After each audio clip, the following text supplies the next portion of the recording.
ونؤمن به ونتوكل عليه ونعوذ بالله من شرور أنفسنا ومن سيئات أعمالنا من يهد الله فلا مضل له ومن يضلله فلا هادي له لا جد له ولا ند له ولا عد له ولا مثيل له لا أول له ولا بعد له ونشهد أن لا إله إلا الله وحده لا شريك له ونشهد أن سيدنا وسندنا وحبيبنا وحبيب ربنا وطبيبنا وطبيب قلوبنا ومولانا وأولانا محمدا عبده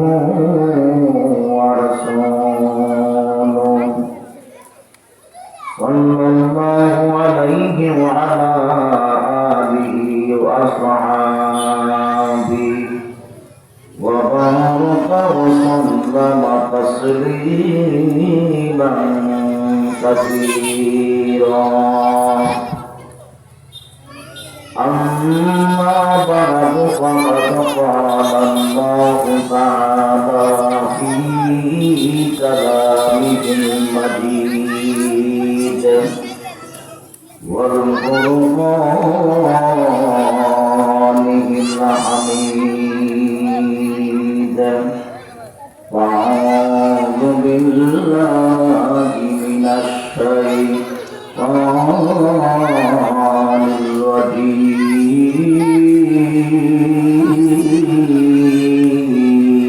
الرجيم بسم الله الرحمن الرحيم يا أيها الذين آمنوا اتقوا الله وكونوا مع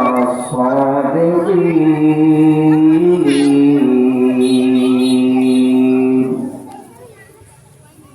وقال تعالى في آية أخرى ولمن خاف مقام ربه ونهى النفس عن الهوى فإن الجنة هي المأوى قال رسول الله صلى الله عليه وسلم من قرأ القرآن وعمل بما فيه ألبست والده تاجين يوم القيامة أو كما قال النبي عليه الصلاة والسلام हकीकत से तो दुनिया में खबर है दुनिया की नमाज पर नजर है आदर कुदरत दारी बलकमान अंत रब्बी अंत हस्बी जुल जलाल या इलाही तू मेरा मौजूद है या इलाही तू मेरा माशूक है या इलाही मुझसे मुझको दूर कर ताकि तूने मुझको देखो एक नज़र रहम करना या इलाही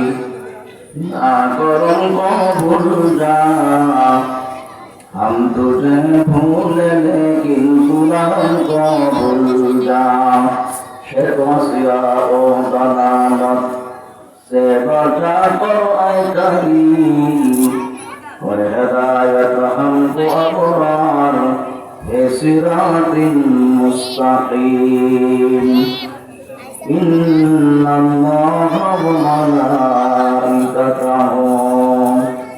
يصلون على النبي يا أيها الذين آمنوا صلوا عليه وسلموا تسليما تريد اللهم صل على محمد وعلى آل محمد كما صليت على إبراهيم وعلى آل إبراهيم إنك حميد مجيد اللهم بارك على محمد وعلى آل محمد كما باركت على إبراهيم وعلى آل إبراهيم إنك حميد مجيد بلغ العلا بكماله كشف الدجى بجماله حسنت جميع خصاله صلوا عليه وآله निहित जहान मेहमान मुहम्मद जमाले खुदा है कमाले मुहम्मद बलगल बिकमालिही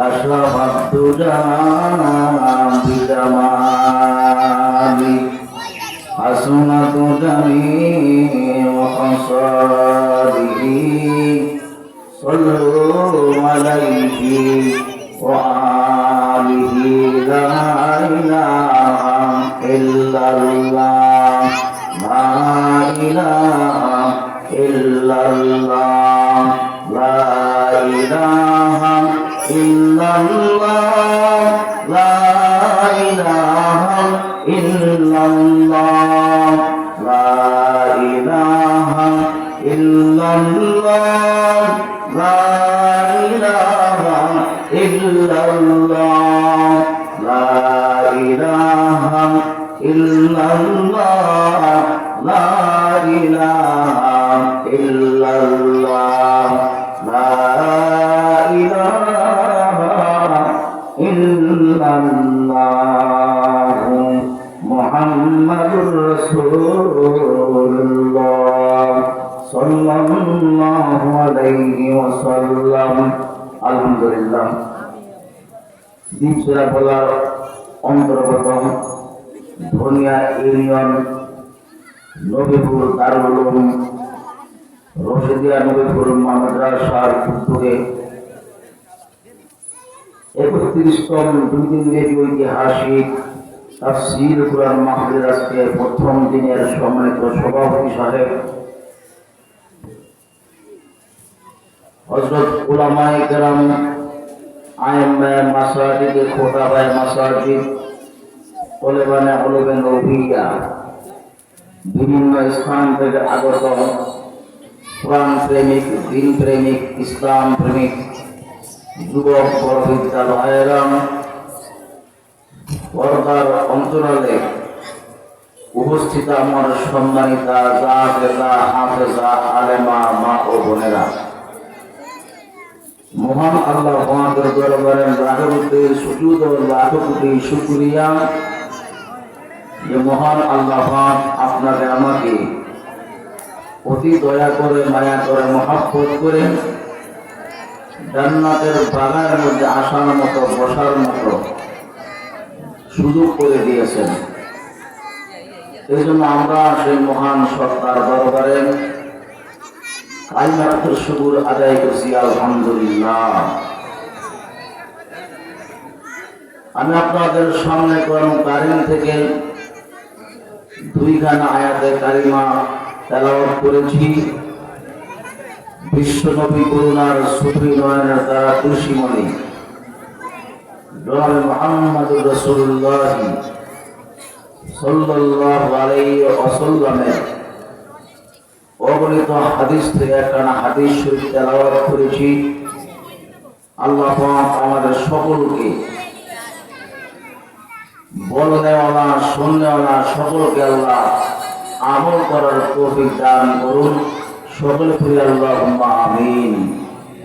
বর্ষমাগি রাস্তে বরকত চিরে নিস, বর্ষমাগি রাস্তে বরকত চিরে নিস, তোমানে ঘর মুরগে লে চিরে নিস, পাকিজা দরাজ আরশ সমা জান্নাতে ফেরদৌস, পাকিজা দরাজ আরশ সমা জান্নাতে ফেরদৌস, आराम गाहे खाके रसूल अरबी है, आराम गाहे खाके रसूल अरबी है। क्या शान है अल्लाह की महबूब नबी का, क्या शान है अल्लाह की महबूब नबी का, महबूब नबी वह जो महबूब खुदा है, महबूब नबी हुआ जो महबूब खुदा है। आहिस्ता कदम नीचे लगा बसते सोता हो, आहिस्ता कदम नीचे लगा बसते सोता हो, बेकायदा जम्मे शरफ बेअदबी हो, बेकायदा जम्मे शरफ बेअदबी हो। আল্লাহ আমাদের সকলকে নবীর আশিক হওয়ার তৌফিক দান করেন। সকলে বলি আল্লাহুম্মা আমিন। হযরত শেখ সাদি রাহমাতুল্লাহ আলাইহি হাম্মাম খানার মধ্যে গেছেন ইস্তেনজা করার জন্য। হাম্মাম ফার্সি শব্দ, বাংলা হলো গোসলখানা, অ্যাটাচ বাথরুম। হযরত শেখ সাদি রাহমাতুল্লাহ আলাইহি হাম্মাম খানায় গিয়ে ইস্তেনজা করার পর একটি মাটির চাকা ঢিলাকুলুপ হিসাবে তিনি ব্যবহার করতেছেন। হঠাৎ দেখতেছেন যে মাটির চাকা থেকে মেশকো আম্বারের গ্রাম, জোরে কোন সুবহানাল্লাহ। गोले खुशबू में दुरहम्मा में रोजी, गोले खुशबू में दुरहम्मा में रोजी, रसीद दस्त महबूब बदस्तम बगुफ्तामन, गोले नाची से बूदाम बगुफ्तामन, गोले नाची से बूदाम, वलेकिन मुद्दते बादल नशस्ताम बगुफ्ताम, कि मुश्किलियाँ बोरी कि अज़बूयत नाबीज़े तुमस्ताम। শেখ সাদি রাহমাতুল্লাহ দেখেন যে মাটির চাকা নিয়ে ঢিলাগুলো ব্যবহার করতেছেন, এই মাটি থেকে মেশকো আম্বারের গ্রাম। হযরত শেখ সাদি রাহমাতুল্লাহ আলাইহি মাটিকে লক্ষ্য করে বলে, মাটি তুমি তো একটা মাটির চাকা, এই মাটির চাকা থেকে মেশকো আম্বারের গ্রাম কোত্থেকে এলো?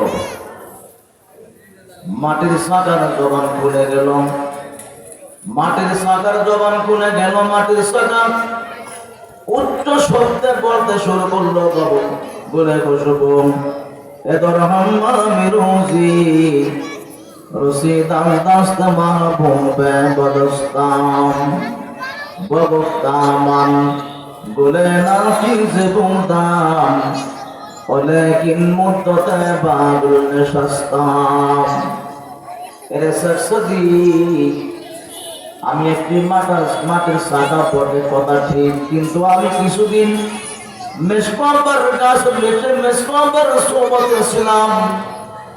মেশকাবার সোবতে আমি থাকার কারণে আমি মাটিটাও মেশকাবার ঘেরানে পরিণত হয়ে গেছি। সুবহানাল্লাহ বলে খুশবু এতরম আমি রুজি রশিদ আস্তে আস্তে মা পৌঁবে বদস্তম ববুক্তামান গুলে নাকি যে বোদাম বলে কিন মুদ্দতে বাগুল সস্তাম। আমি মাটির শাখা বটে, আমি মাটির শাখার কোনো দাম নাই, কোনো মূল্য নাই, কিন্তু আমি কিছুদিন যাবত মেশকাম্বার গাছের নিচে মেশকাম্বার সোবতে ছিলাম। মেশকাম্বার সোবতে থাকার কারণে আল্লাহ রাব্বুল আলামিন আমি মাটির টাকা দেখো মেশকাম্বার গ্রাম বের করে দিয়েছেন। বগুপ্তামান গুলে নাকি যে বুদাম বগুপ্তামান গুলে নাকি যে বুদাম বলে কি মুদ্দতে বাগুল সস্তাম সোবতে সব লেন তোরা সনে কুনাত সোবতে সনে তোরা তলে কুনাদ ইয়ারে পদ পদ और बहुत तुम्हारे बाद हक जाते पाक अल्लाह समात। আতরের কাছে গেলে আতরের গ্রাম পাওয়া যায়, কেরাসিন ওয়ালার কাছে গেলে কেরাসিনের গন্ধ পাওয়া যায়। এইভাবে মদওয়ালার কাছে গেলে মদের দুর্গন্ধ পাওয়া যায়, বিড়িওয়ালার কাছে গেলে বিড়ির দুর্গন্ধ পাওয়া যায়। হক্কানি ওলামায়ে কেরামের কাছে গেলে হক্কানি ওলামায়ে কেরাম হক্কানি পীর মাশায়েখের কাছে গেলে আল্লাহর গ্রাম পাওয়া যায়। বলে কোন কথা ঠিক না ভাই? সোহবতে সনে তোরা সহনে কুনাদ সোহবতে সনে তোরা সহনে কুনাদ সোহবতে তলে তোরা তলে কুনাদ وكونوا مع الصادقين। আল্লাহ ওয়ালার কাছে গেলে আল্লাহর জ্ঞান পাওয়া যায়। মসজিদ মাদ্রাসায় আসলে ওলামায়ে কেরামের চেহারা দেখা যায়। আর রাসূল বলেছেন যে আমার একজন হক্কানি আলেমকে মহব্বত করব, সেজন্য আমি নবীকে মহব্বত করব। আর যে আমি নবীকে মহব্বত করলো আনা মানিবিল জান্নাহ, ওই লোকটা কিয়ামতের ময়দানে কঠিন মুসিবতের সময় আমি নবীর সাথে হাসতে হাসতে আল্লাহর জান্নাতে চলে যাব।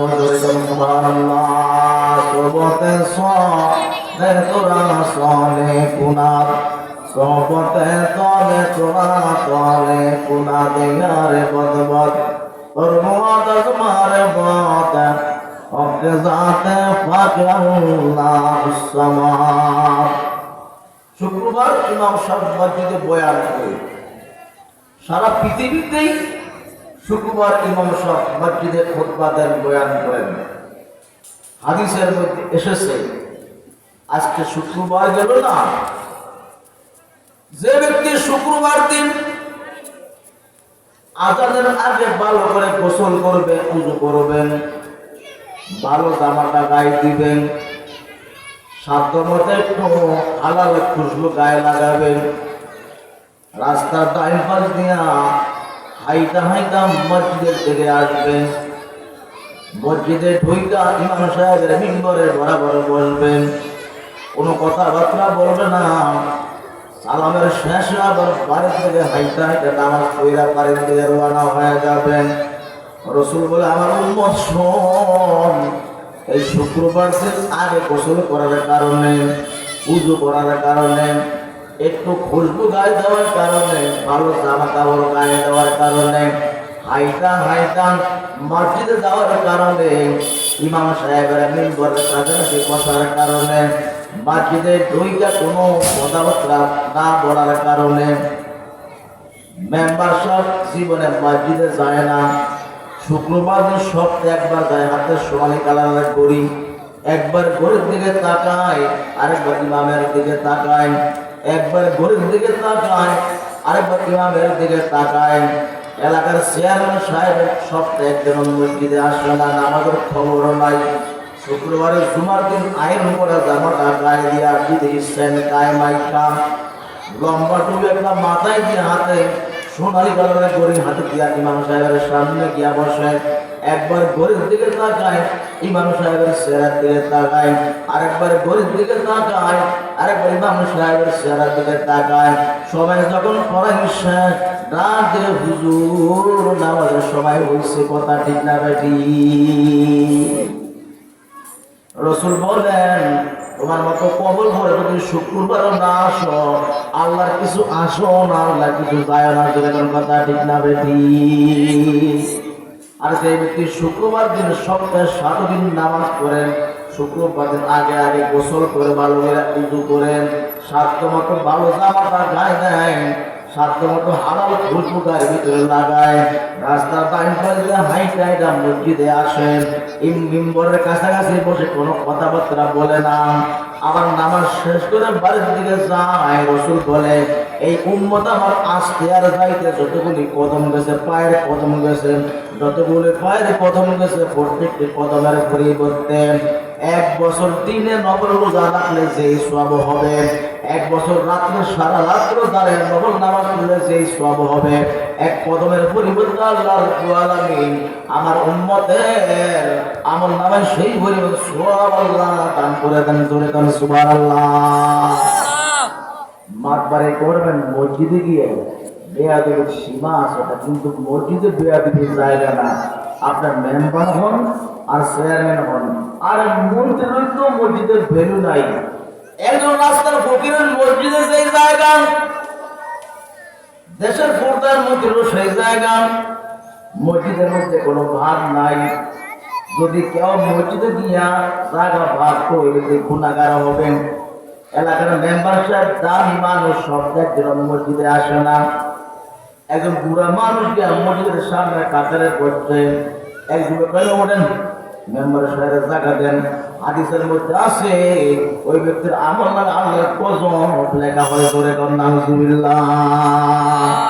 ওকুনু মা'আস সাদিকিন।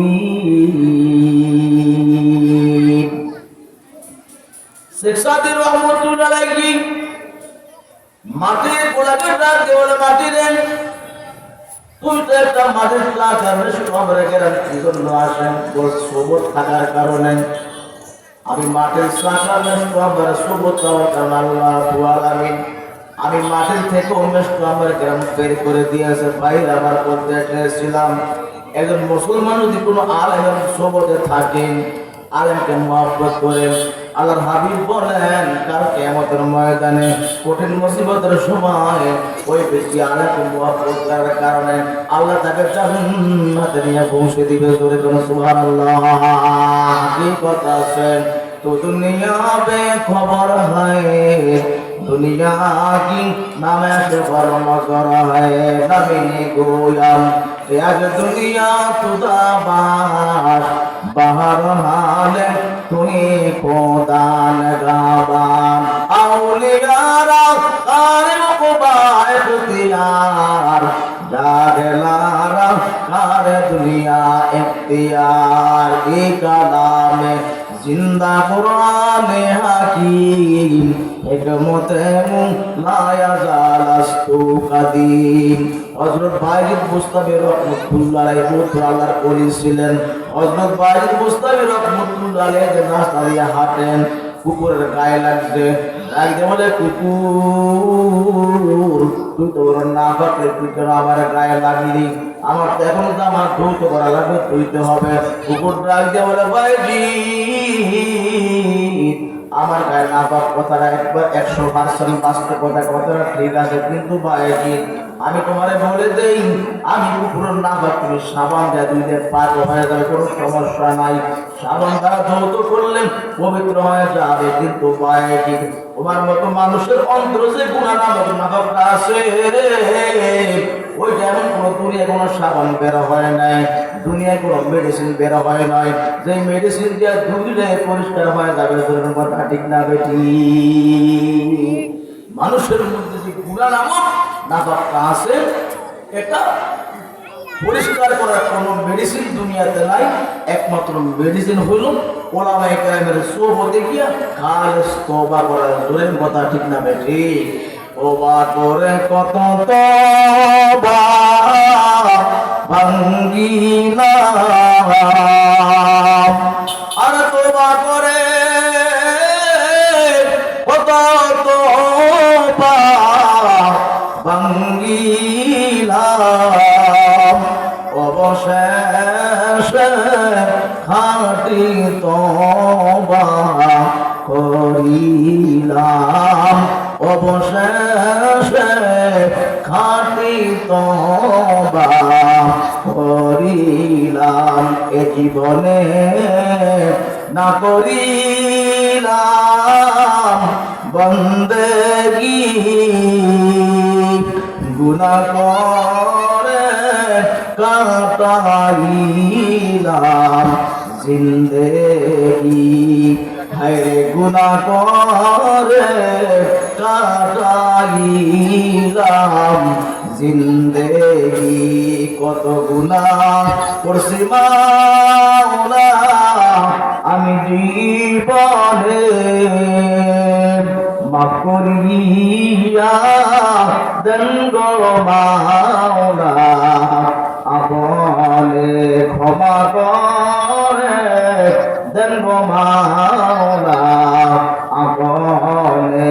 আপনি যদি না মাফ করেন বান্দারে, বলে না আপনার বান্দা যাবে কারদারে, বলো তোমার বান্দা যাবে কারদারে। কত আল্লাহর ওলি হইল কান্দিয়া, গুনাহগার হইল গুনাহ করিয়া, গুনাহগার হইল গুনাহ করিয়া। কথা ঠিক না ভাই? বাইজিদ মুস্তাফি রহমাতুল্লাহ ঘরের মধ্যে শোয়া, গভীর রাত্র, কনকনে ঠান্ডা পড়ে। বাইজিদ মুস্তাফি রহমাতুল্লাহ ঘরের মধ্যে একটা ছিদ্র ছিল, ছিদ্র দিয়া ঠান্ডা বাতাস দিয়ে ঘরের ভিতরে যাচ্ছে। বাইজিদ মুস্তাফি রহমাতুল্লাহ কাতালের গাওয়া সুন্দর করে ঘুমে আসেন। এলাকার সমস্ত মানুষগুলি ঘুমাইয়া আছে, কিন্তু বাইজিদ ঘুমায় নাই। হঠাৎ করে বাইজিদ মুস্তাফি রহমাতুল্লাহ কানে আওয়াজ হলো, মিউ করে কান্নার আওয়াজ। কোথায় গেল? এই গভীর রাত্রে একটা বিড়াল ছানা মুসিবতের মধ্যে পড়েছে। বাইজিদ মুস্তাফি রহমাতুল্লাহ হতাশ হয়ে গেলেন, আশ্চর্য হয়ে গেলেন। বাড়ির মানুষকে ঘুমাইলো, কেউ জাগ্রত নেই, সবাই ঘুমিয়ে গেছে। এই গভীর রাত্রে কোথায় একটা বিড়াল ছানা মুসিবতের মধ্যে পড়ে গেছে। বাইজিদ মুস্তাফি রহমাতুল্লাহ ঘর থেকে বের হলেন, তার দরজা খুলে ঘরের দরজাকে তার কানগুলো তার করিয়ে দিলেন। হঠাৎ শুনতে পেলেন বাইজিদ, তার ঘরের পিছন থেকে বিড়াল বাচ্চার কান্নার আওয়াজ এসে মিউ মিউ করে। বাইজিদ মুস্তাফি রহমাতুল্লাহ তার ঘরের পিছন থেকে তোর মানলেন, যাইয়া দেখেন বিড়াল ছাড়ার দুইটি পাওয়ার ট্রেনের মধ্যে, দুইটি পাওয়ার উপরে কান্না করে না। বিড়াল ছাড়ার ডাক্তার বাসা বাঁচাই, গভীর রাত্রে কে আসো, আমার এই মুসিবতের মধ্যে কে বাঁচাইতে পারবা, বাঁচাইয়া দাও। হযরতের বাইজিদ মুস্তাফি রহমাতুল্লাহ অবস্থা দেখে বিড়াল বাচ্চাটা হাতে তুলনা বুকের মধ্যে জড়াইয়া ধরলেন, ঘরের মধ্যে চলে এলেন। ঘরের মধ্যে এসে নতুন কাপড় দিয়ে মুছাইলেন। মুছাইয়া বিড়াল বাচ্চাটাকে তার কাটার মধ্যে স্থান দিয়েছেন। গভীর রাত্রে বিড়াল বাচ্চারা কাতার মধ্যে ঘুমন্ত অবস্থা বিলম্বন করে হযরতে মালিক মুস্তাফির মুতুল্লাহ লাগিও নাক টেনে ঘুমায়। আর বিড়াল বাচ্চারা মনে করে আওয়াজ দেয়, বিড়াল বাচ্চা আওয়াজ দেয় না, বিড়াল বাচ্চা ডাক দেয় মালিক এই গভীর রাত্রে মানুষগুলো সব ঘুমাইয়া গেছে, তোমার ভাইয়ের চিন্তা করতো আল্লাহ এই গভীর রাত্রে আমি তোমার কাছে দোয়া করি আল্লাহ যদি কোনোদিন ভাইয়ের তোমার কাঠ দ্বারা দাঁড়াইয়া যায় কোনো গুনাহ করার কারণে আমি একটা বিড়াল ছানা তোমার দরবারে আরজ করে দোয়া করি আল্লাহ তুমি বাইজিদের একটা জান্নাতের ঘরের মালিক বানাইয়া দিও, জোরে কোন সুবহানাল্লাহ।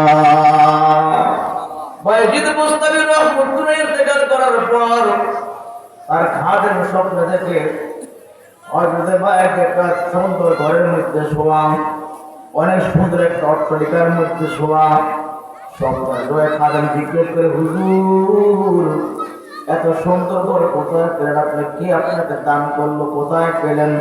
হযরতে বাইজিদ মুস্তাফির রহমতুল্লাহ ডাক দেবে বাবা এই ঘরটার কোন ঘর না, আমি ইন্তেকাল করার পর আমাকে যখন তোমরা কবরের মধ্যে শোয়ায় একা একা চলে আসলাম, আমি অন্ধকার কবরের মধ্যে একা, সাথী নাই পাতি নাই বারিশ নাই বিছনা নাই, অন্ধকার কবর আমি একলা। আল্লাহ পাক আমাকে জিজ্ঞাসা করে ভাই কবরের মধ্যে আসলে তুমি এসেছো রে ভাই সাপ দাও। আমি বলি আল্লাহ আমার জীবনের সব নামাজ গুলি আপনার কাছে হাজির করলাম, রোজাগুলি হাজির করলাম, তাহাজ্জুদ নামাজগুলি হাজির করলাম, ইসলাম শ্বাস আউবিন দান সরকার সব আমল আমি আপনার দরবারে পেশ করলাম আল্লাহ এই আমার আমলগুলি বুঝে নেন। আল্লাহ বলে ভাইজিদ তোমার কোন আমল আমি আল্লাহ দরবারে কবুল হয় না রে ভাইজিদ, কিন্তু ভাইজিদ একটু ছোট্ট আমল আমি আল্লাহ তোমার কবুল করেছি, জোরে বলুন সুবহানাল্লাহ। ওই যে বিড়াল বাচ্চাটা গভীর রাত্রে দোয়া করেছে আল্লাহ এই গভীর রাত্রে সব মানুষগুলি ঘুমাইয়া আছে, তোমার মায়ের ঘুমাইয়া নেই আল্লাহ যদি কোনোদিন ভাইজি তোমার কাজ করে দাঁড়ায় আটকাই করে আমি একটা বিড়াল ছানা আল্লাহ তোমার কাছে দোয়া করে দিলাম, আমাকে এই গভীর রাত্রে আশ্রয় দেওয়ার কারণে ভাইজিদের তুমি একটা জান্নাতের ঘরের মালিক বানাইয়া দিও। ভাইজিদ ওই বিড়াল বাচ্চার দোয়া আমি আল্লাহ কবুল করে আজকে তোমার কোন আমল আমি আল্লাহ গ্রহণ করি নাই, ওই বিড়াল বাচ্চার দোয়াটা আমি আল্লাহ কবুল করেছি, পছন্দ করেছি, এই জন্যই জান্নাতের মালিক তোমাকে আমি আল্লাহ বানিয়ে দিলাম। সোবতে সলে তোরা সলে গুনাদ, সোবতে সলে তোরা সলে গুনাদ, সোবতে দলে তোরা তলে গুনাদ, ইয়া আইয়ুহাল্লাযীনা আমানু ওকুনু মা'আস সাদিকিন। আমরা এতদিন 16 বছর মাক্কি জিন্দেগিতে ছিলাম,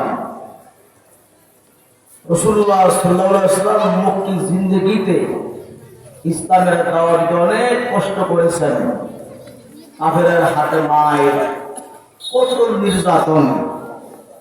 যখন রাসূলুল্লাহ সাল্লাল্লাহু আলাইহি ওয়াসাল্লাম মক্কা থেকে মদিনায় হিজরত করলেন, সাহাবায়ে কেরাম ইসলাম কবুল করে নুসরত করেছেন, সেখানে নির্ধান্দায় নির্ভেজালে নির্ভয়ে উচ্চ স্বরে ইসলামের দাওয়াত দিলেন, কোনো সমস্যা হয় নাই। আমরা ঠিক তদ্রুপ 16টি বছর মাক্কি জিন্দেগিতে বাংলাদেশে ছিলাম, ওলামায়ে কেরাম গলার আওয়াজ দিয়ে উচ্চ স্বরে কোনো কথা বলতে পারে নাই, মাইক কেড়ে নেওয়া হয়েছিল, স্টেজ ভেঙে ফেলা হয়েছিল, ওলামায়ে কেরামকে জেলে কুঠুরিতে বন্দী করে রাখা হয়েছিল, ফাঁসির মঞ্চে নিয়ে ফাঁসি দিয়েছিল।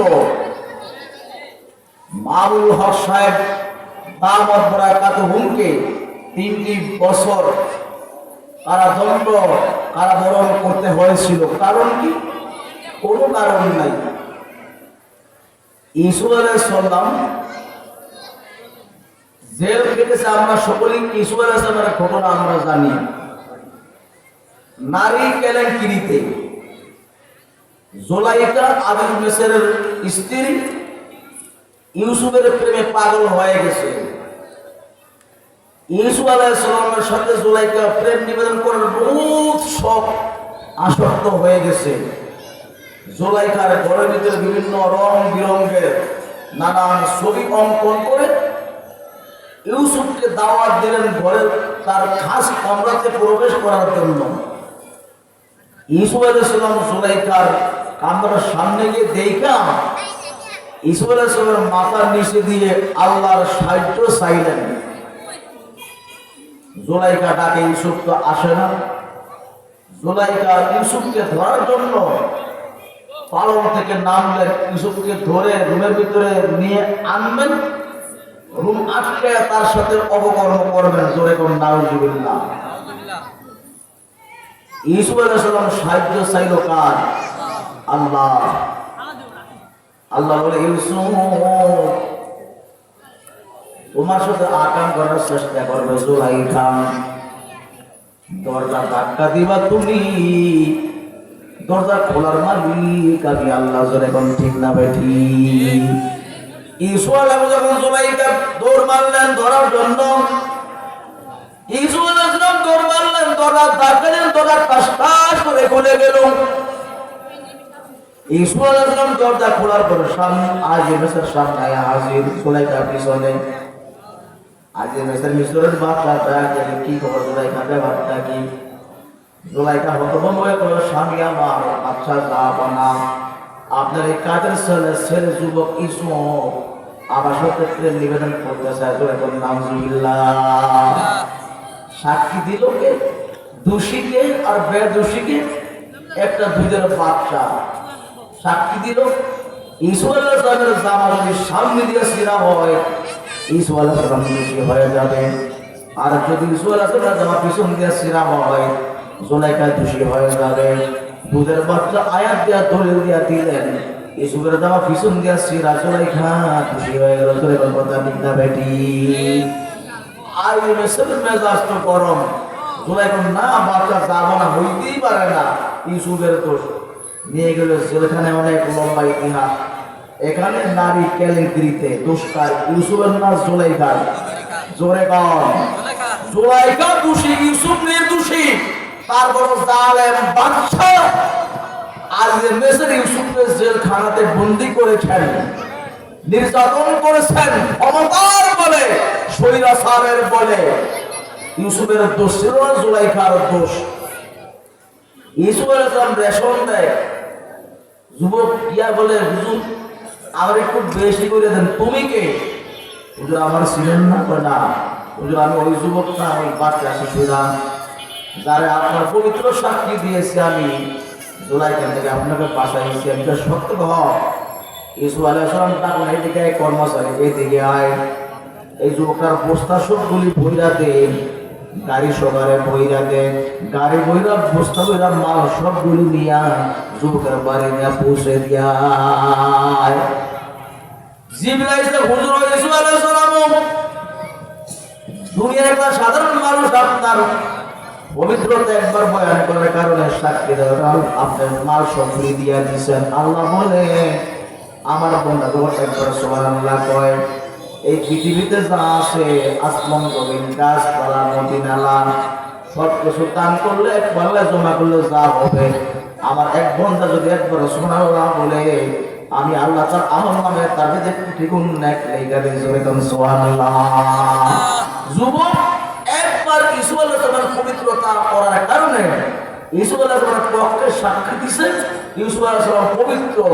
ইউসুফ আলাইহিস সালাম তার আশে হইয়া তার খাজিনার সব মাল দিয়ে দিছে। জিবরাইল এসে বলে, ইউসুফ আল্লাহ আপনাকে জানিয়ে দিচ্ছেন, আপনার একবার পবিত্রতা বয়ান করার কারণে আপনি তাকে মহব্বত কইরা আপনার খাজানার সব মাল দিয়া দিচ্ছেন। আল্লাহ আপনাকে জানিয়ে দিচ্ছেন, পৃথিবীর কোন বন্দা যদি একবার আল্লাহর পবিত্রতার সাক্ষী দেয়, একবার বলে সুবহানাল্লাহ, আল্লাহ বলে, বন্দা পৃথিবীর মধ্যে যা কিছু আছে সব থেকে বেশি নেক আমি আল্লাহ আর আমল নামে দান করে দিই। ধরে করে সুবহানাল্লাহ। ইয়া আইয়ুহাল্লাযীনা আমানু ওয়া কুনু মা'আস সাদিকিন। কালামে জিন্দা কুরআনে হাকিম হিকমতে লায়া জালাস্তু কাদিম। নামি গোয়াম কে আজ দুনিয়া খুদাবাদ বাহর হালে তুই কোদান গাবান।